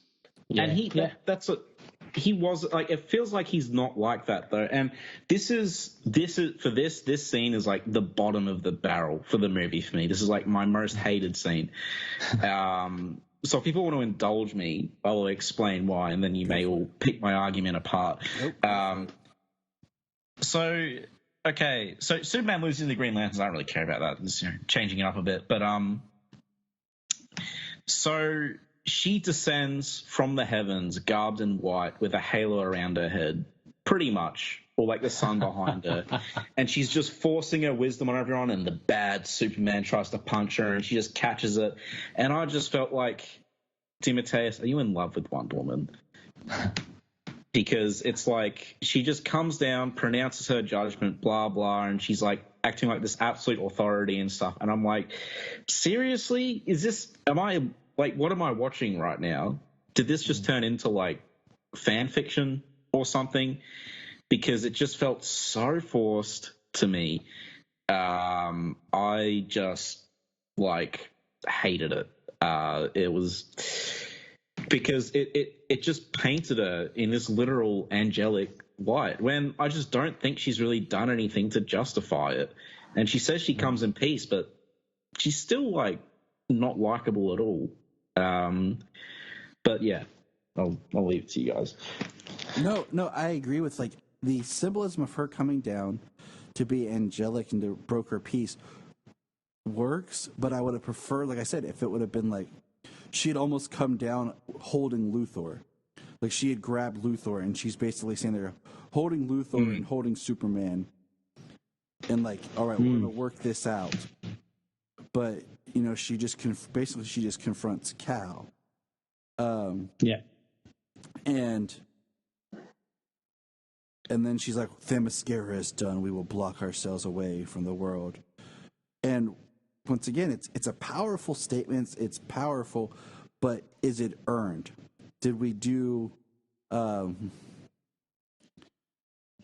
anything enough for Wonder Woman for her to actually earn that action? Well, we know towards the my end. opinion on that. And that's the thing, is like it's like you shortcut to get to this character, but it's like we didn't get enough of her and her actions and her storyline to justify this. And it's all inferences that we've made or little things that were like, well, this, yes, okay, I see what you're saying, I see where they were going, but it just wasn't you know what I'm saying? It just wasn't, I feel like, earned as well. Yeah, no, totally understand where you're coming from. No, and yeah, I mean, I'd agree to that extent. I mean, they didn't flesh her out enough, but look, I didn't mind it as well. I thought the way I saw Wonder Woman, and arguably you can say that her character could be exchanged with maybe another character, but I guess he just chose Wonder Woman, or being that outsider, or being that broker of peace, as you're saying. And so her kind of flying away, it does seem that she has this a high authority, Themyscira, whether or not that's kind of like a Mount Olympus or an Asgard or something. She is above all this violence, it seems. But I do agree, Connor, as you're saying, like she's still not a compassionate. She doesn't come across as compassionate or anything like that, which is unfortunate because just that would have helped, I think. But I don't know. I like that she stepped in like she did. She says now Themyscira is gone, we'll never come back, and it's just kind of like, okay, what did you guys do anyway? What were you contributing to the world? You weren't doing anything. You were just sitting on your island, and then you came out and yelled at some people, and it's like, all right, cool. You go. Okay, I kind of just assumed that it's not obviously spelled out in the film, but that she had done some deeds in the world before. Themyscira has a certain status in the world, but yeah, I guess that was just. Themyscira didn't really do anything in the comic either. It was just Wonder Woman, so that's why I didn't really assume. I mean, they discuss a Themysciran embassy. Maybe if there's only one in Russia, I don't know, because of her allegiance with Superman. But I think it's the idea that they open themselves up, they open their borders up to enter man's world to try and share their ideals of peace, because they have had peace for thousands of years, and try and open that up and give those ideas to the world. But like the world's unaccepting of them. If the most powerful man on the planet can't hold up those ideals, then she might as well lock Themyscira off again and then remain their own civilization. I guess, the final nail was already in the coffin for me with this scene, but the thing that I hated was it Hal Jordan afterwards, who's like, women, right? And then Superman punches him. I'm just like, what am I watching? At this point, for me, even before this point, like the movie had already fallen apart. And I was hoping that the climax would, kind of fix it, but it didn't for me, really. Well, that's just misogyny right there. Yeah. They went to that length to prove her point. Yeah. I mean, and arguably, again, you can say around the sign of the times, around the 40s, 30s, 40s. Because the views are, But it wasn't. It was 83. Like nearly. Yeah, 83, is it? Okay. Well, because there's the quick line where Luthor says about when he's getting the ring with Kennedy, he says, this could take decades to re-engineer.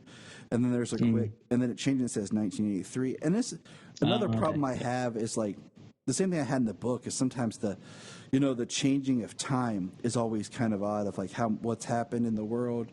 At least in the book, they aged Superman a little bit, and we talked about that. And then they changed his costume, and here they slightly changed his outfit. And Luthor, you can only tell from Luthor just gets less hair. Yeah, that's your wilting flower, or your time lapse is the. So here's something I noticed on the second view that I think is kind of a nod to the epilogue. Okay? If you watch this movie, everybody kind of has black eyes. Lois has her purple eyes. Lex and Superman are the only ones that have gray eyes. And they even did gray eyes for Lex in the Death and Reign of Superman story, but they're the only two characters that have gray eyes. Okay. And I was like, that is a choice that you make specifically. You know what I'm saying? Because usually Superman's depicted as blue-eyed, dark, black hair, blue eyes. Yeah. And that had to have been a conscious choice to at least And so there's a You link reason. it. There's a reason that choice was made. Like I said, It probably was the epilogue. That's the reason. and that's what I wonder Yeah. because if you go back and you watch Death of Superman and Reign of the Superman, Lex has gray eyes, Lois has purple, Superman has blue, and then Superboy has gray eyes because it's one of the nods to tell you that he's part Lex. Yeah. Yeah, right. And I know that's a different continuity than this, but it's just one of those details that I picked up when I was watching it for the second time. And like I said, I think our discussion we've all made very great, valid points about this film. And I don't know if I would say I like this better than the book. I think this one's a little cleaner, and that's what happens a lot of times in these adaptations, is because you don't have to do these pocket side tangent stories, or you don't give certain details. You're moving that through line for the film. So I think the film story is a little bit cleaner, and I enjoy it. The overarching imagery and everything's there. There are things that I would have preferred differently. There's things I would have liked to have seen. But overall, I'm not disappointed because Red Son's never been like, oh my God, Superman, Red Son. Yeah. Because to me, like I said before, after the first book, I feel like then we just go into Dictator Superman, and that's not my Superman. That's not what I connect with the character. That's why I'm not sitting here in a basement full of Superman stuff because of Dictator Superman. Yeah. So to me, it's a Superman story that I think's good for people to read and experience, but I'm not over. Yeah. I'm not in love with the story. Like, it's not like if I had, what's your one Superman story, Tyler, you have to read for the rest of your life. This is not it. Yeah. But final thoughts. Just real quick, we'll go around, just kind of summarize it. Just one little thing I want to say. You brought up the line of a while back of when we started the Green Lanterns, a thought-based weapon against a person who can move faster than thought. Yep. There was a Green Lantern, the Squirrel, Chip, who used his Green Lantern ring to stop Superman's brain synapses from firing. So he couldn't think, he couldn't move, he couldn't do anything. Huh. Oh, That's right. pretty so it's possible. Yeah. So, but it's the story brings up the point of nobody ever thinks of the little guy. What can the little guy do? Well, the little guy shuts you down with a thought. So without you even seeing him. Yeah, that's good. So just a little nugget to point out there. I didn't know a squirrel had the ring. Injustice. That's actually in Injustice when the Green Lantern Corps comes to Earth. They are all fighting Superman, and Chip the squirrel takes Superman down by shutting down his brain synapses. Wow. Cool. Just like a little rocket raccoon. Yeah. So James, you want to go ahead and just kind of sum up final thoughts on Red Son here? I mean, I like I said at the beginning, I like this movie. I like the through line. The way it starts has at least some kind of influence on the end. Not saying it's the end all, but it's it's Superman reaching back and getting his humanity back.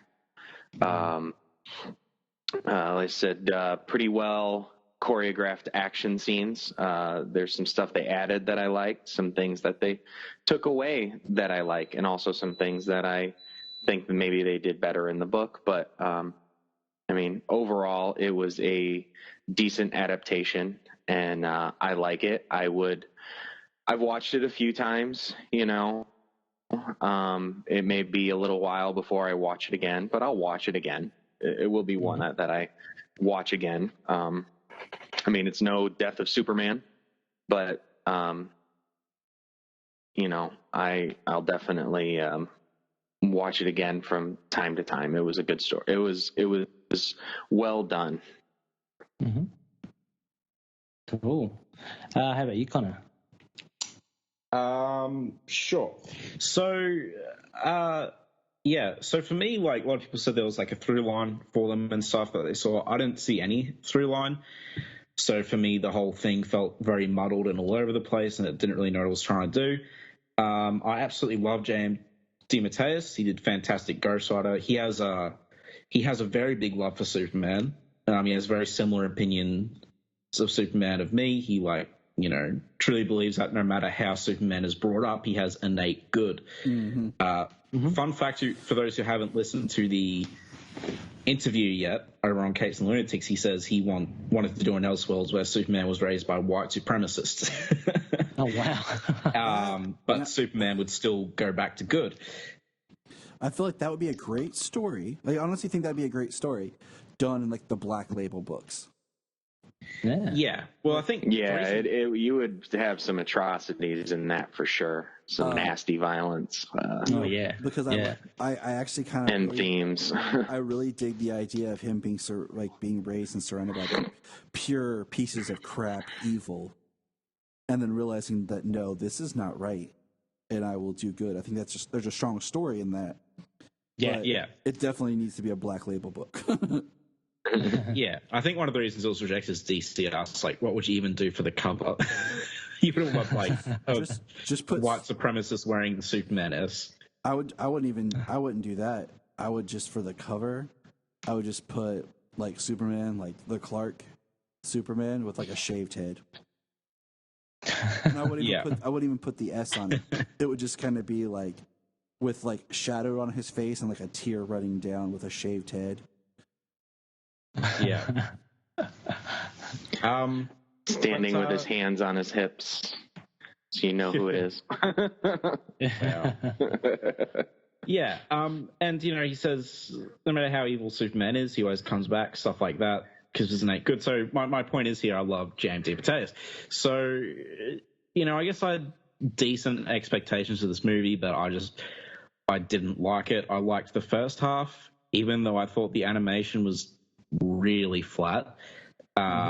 Unfortunately, this movie just didn't do it for me. I much prefer the comic, and again, I don't consider the comic to be like one of the be-all end-all Superman stories. I really respect the comic.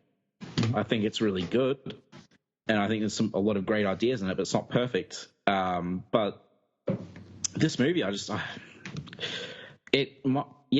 really didn't enjoy it. I felt it was all over the place, and the biggest con for me was just the absolutely flat animation. I just can't get past it, unfortunately.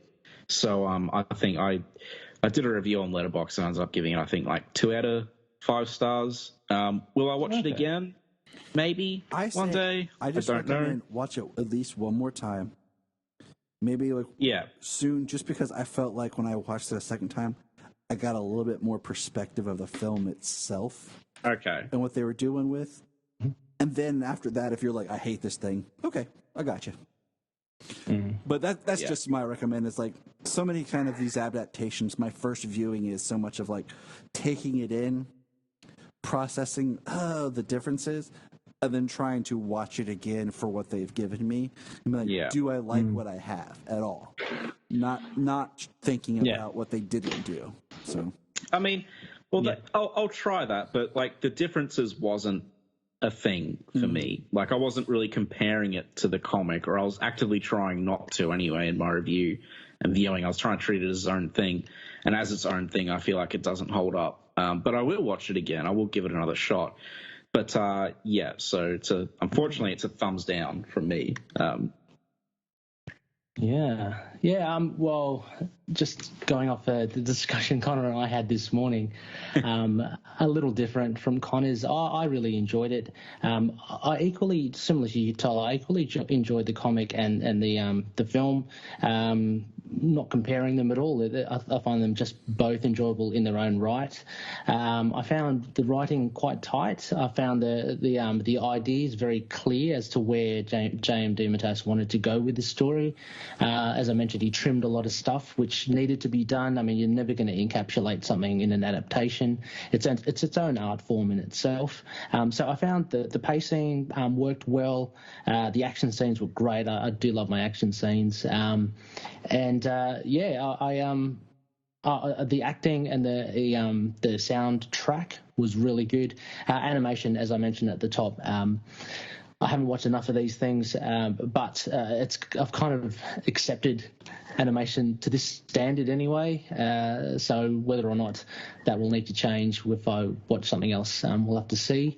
I'd definitely watch this again. I'd consider buying this Blu-ray of it as well, because I can see myself watching it again, similar to as I can see rereading Red Son. I can't remember what we rated it in the part one, but I don't think I gave it like a 9 or a 10 out of 10 or anything like that. But it's a decent enough read. There's enough happening in there. There's so many moving parts in it, again, opposed to the film, which is very clear cut. Definitely worth a reread, definitely worth a rewatch. All right. So I think, we're all, we know where we stand, and I mean, I think it's worth a read and a watch just for the fun of the discussion.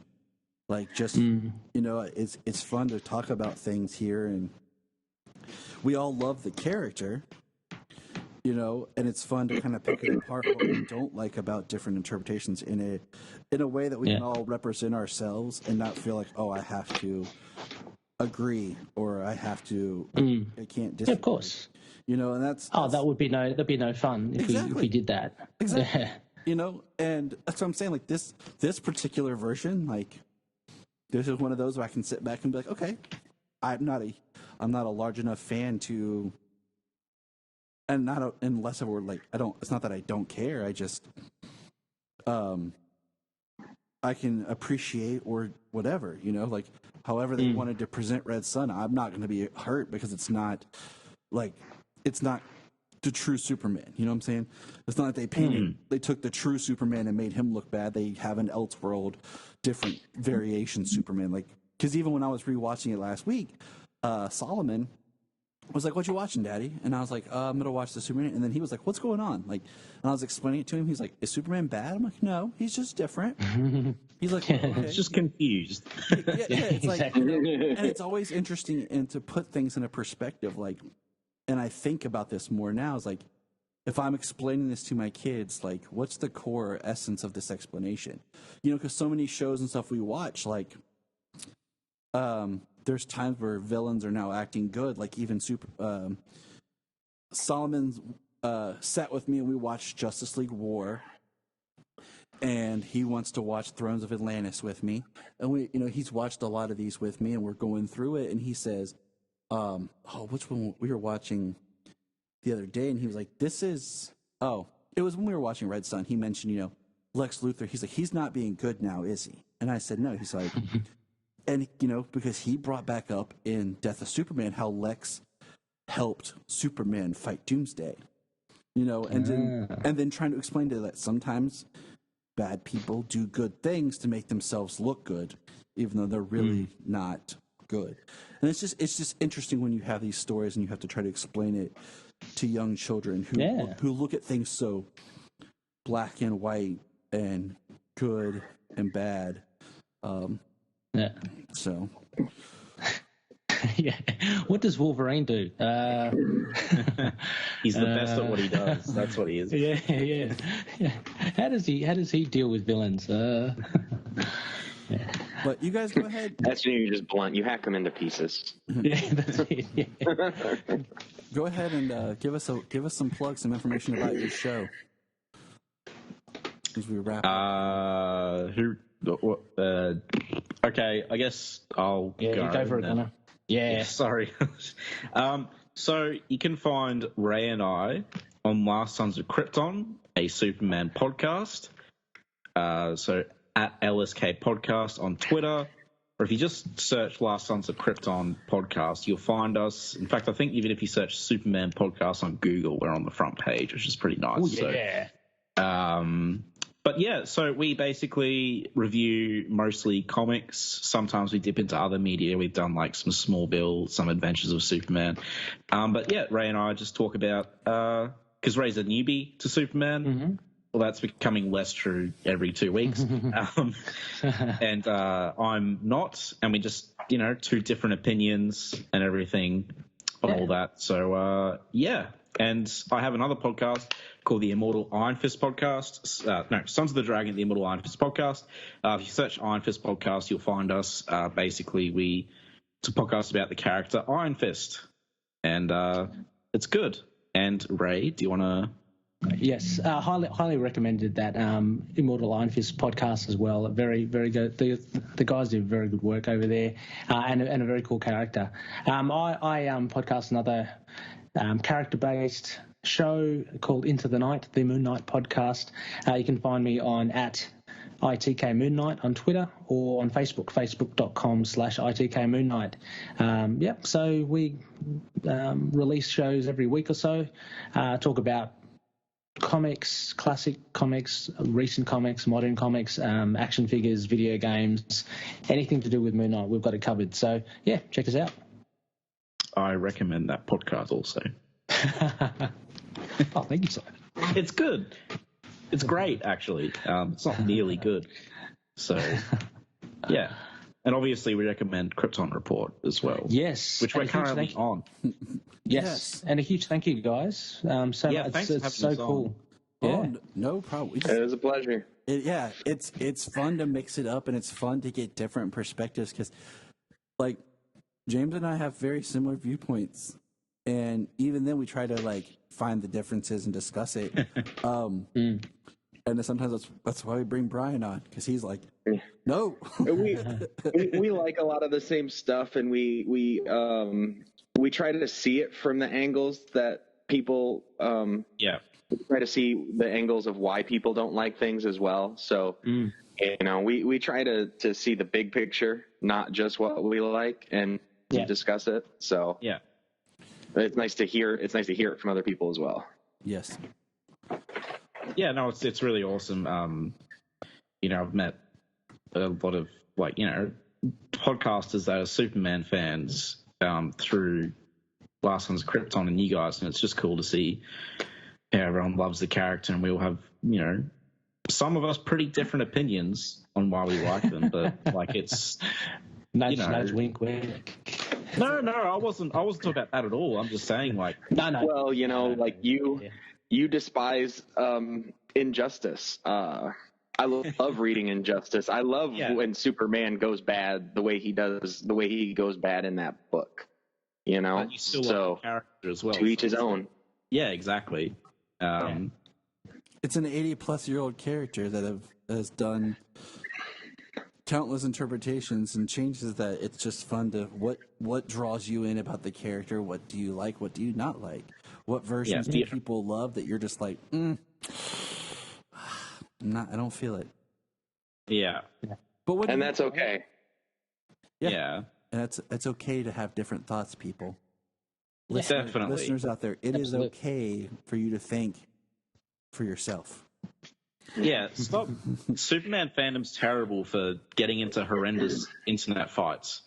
It's like, guys, try and act like the character that you're supposedly so in love with. I'm sure. Exactly. It's okay for everybody to love their own version of Superman, because there are so many. For sure. Like Trunks versus no Trunks. Like, really? Oh, my Lord. Or Reeve versus Cavill. I mean. And that's where we're going to wrap up our episode, people. All right? So, remember. Look up in the sky. Look up in the sky. Look at the sky.